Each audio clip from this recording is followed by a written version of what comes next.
What you are seeing is what the CCTV camera at the entrance to the Armour Tunnel was recording at the time of the crash. Nothing.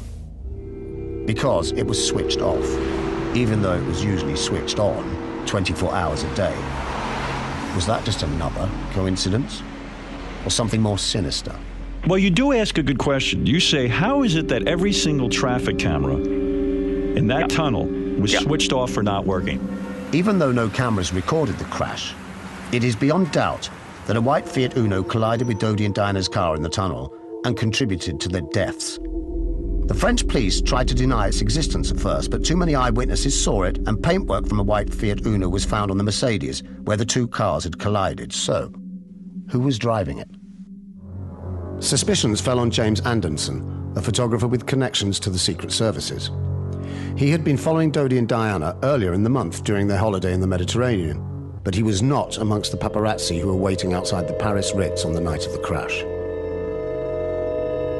Anderson was a millionaire paparazzo, a very well-known member of the paparazzi on the continent, made a great deal of money out of royal pictures, lived in some style in the French countryside.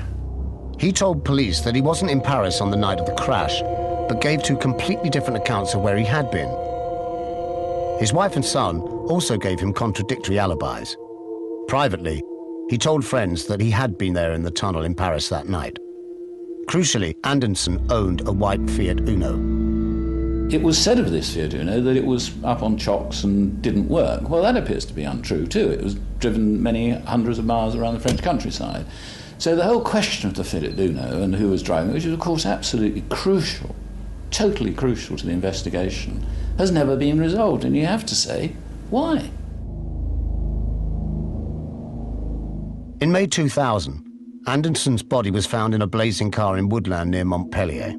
In a Ministry of Defence field, shooting range field, in a car which was burned out and locked, but no keys were in the car or in his pocket. And the police claimed he had committed suicide. They claimed this, even though the fireman who found him says he saw 2 bullet holes in Anderson's skull. You don't have to be a conspiracy theorist to point out that it's difficult for a man to shoot himself twice in the head and then set fire to his own car before dying. Noel, you were seen in those clips there, raising your own questions that you wrote about in your book. Let's talk for a second about those cameras being off. Did you get to the bottom of how rare that is? Was it just obviously it was just a coincidence? The police claimed it was just a coincidence, but very rare occurrence, particularly for the whole of the route, that specific route. Because don't forget, had he gone the normal way, he would have turned right the Place de la Concorde to go up the Champs-Élysées, which led to Dodi's flat. He didn't. He crossed Place de la Concorde down to the river and went along the other road to the Armour Tunnel. Not the normal route, though that was the route that the cameras were switched off on. And this man had, I think it was $3,000-something in his pocket in cash, the driver.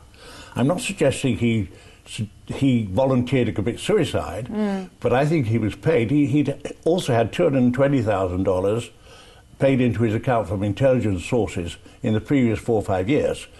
And this day, we believe he was given that money to take that specific route. He probably believed they were going to stop the car, perhaps kidnap Dodi or do something. He didn't think they were going to try and kill him. Tessa, as an investigative journalist, watching that, perhaps a fact you hadn't heard before, are your antennae interested in this now? No, because that has been heard before on British television, and actually one thing that concerned me at the time was the blaming of the paparazzi at the time of her death, when there was no evidence for that. The paparazzi were rounded up, accused without evidence, treated absolutely appallingly, and all their photographs pretty much seized, actually. That kind of behaviour is clearly unacceptable, and I speak as a member of the press for the paparazzi. They were then accused of her death, and ever more, in this country anyway, the paparazzi have been given a bad name, and calls for privacy law came in, which I very much opposed and campaigned against at the time and still do.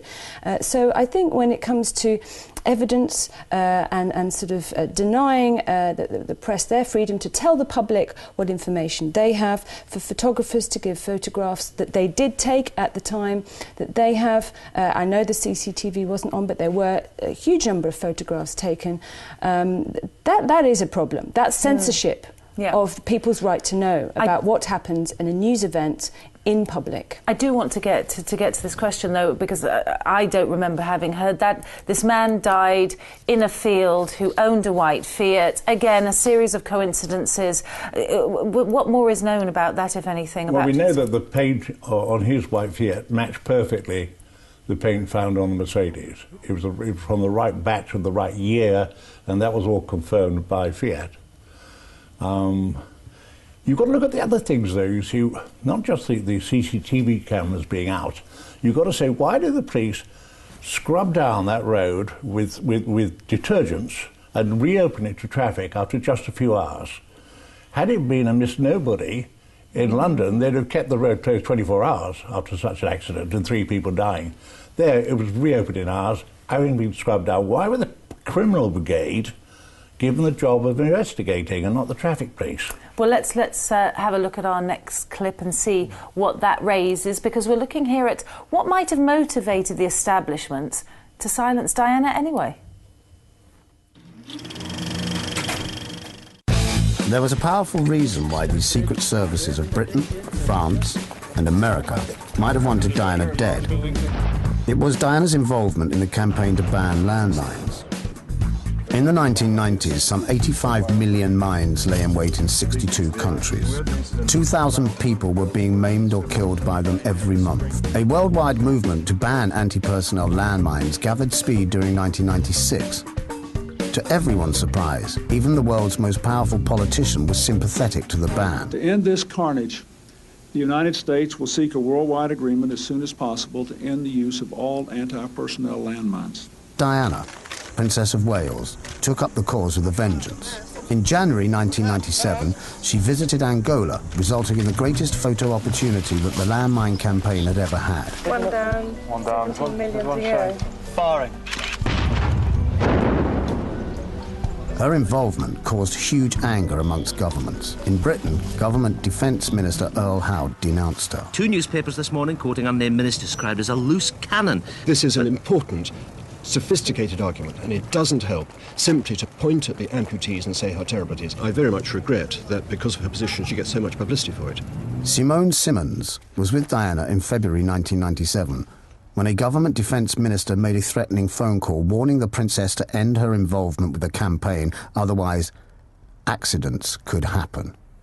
We were sitting down having tea one day and the phone went in her little lounge and she picked it up and then called me over, and there was a voice that was in the middle of a conversation saying, "Don't meddle in things you know nothing about. Accidents can happen." She went a bit pale. She took it as a threat, and she said that was Nicholas Soames. Well, fascinating. Nicholas Soames, grandson of Winston Churchill, a bastion of the establishment, here accused, hearsay perhaps, of making a phone call, threatening phone call to Diana. Was she just a headache, or was she a danger at some point to national security, do you think, Noel? I think she was. Bill Clinton promised her in August that year that he would vote in favour of a ban on landmines at the Oslo conference, which was due to take place on the 19th of September.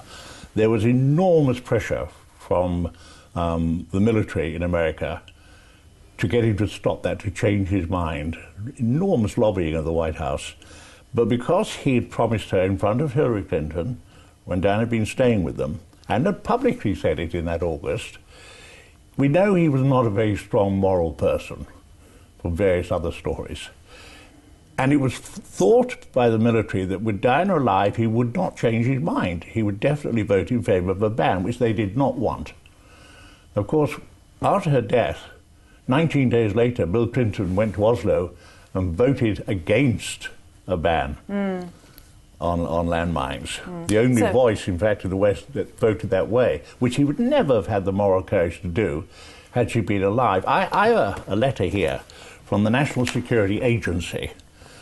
After Diana's death in 1998, less than a year after death, newspapers around the world were pushing the CIA, the FBI, and the National Security Agency to reveal their papers on Diana. What did they hold? They all came up with one answer, that they would keep back certain pages.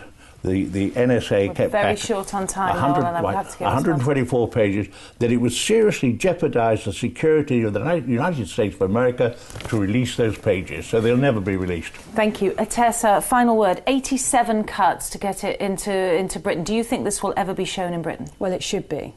I mean, I don't agree with raising yet more of the same old conspiracy theories, but I do believe in freedom of speech, and so it should be shown.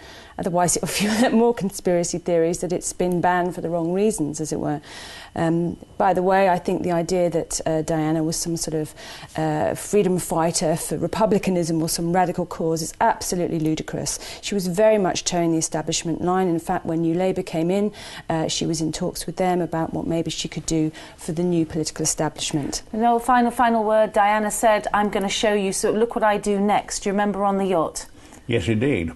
I think she was going to actually take up war syndrome, stress syndrome, and fight for that too, which also would have appalled the military. Famously, she was involved at the end of her life with Dodi Fayed, an Arab and a Muslim, but again, that's just... Not liked by the establishment at all. Not liked by this establishment. So the future king would have a Muslim, perhaps half-brother, half-sister. Well, let's see if it ever gets shown. Thank you both for joining me, and I'm afraid that's all we've got time for on this very exciting Cine Politics.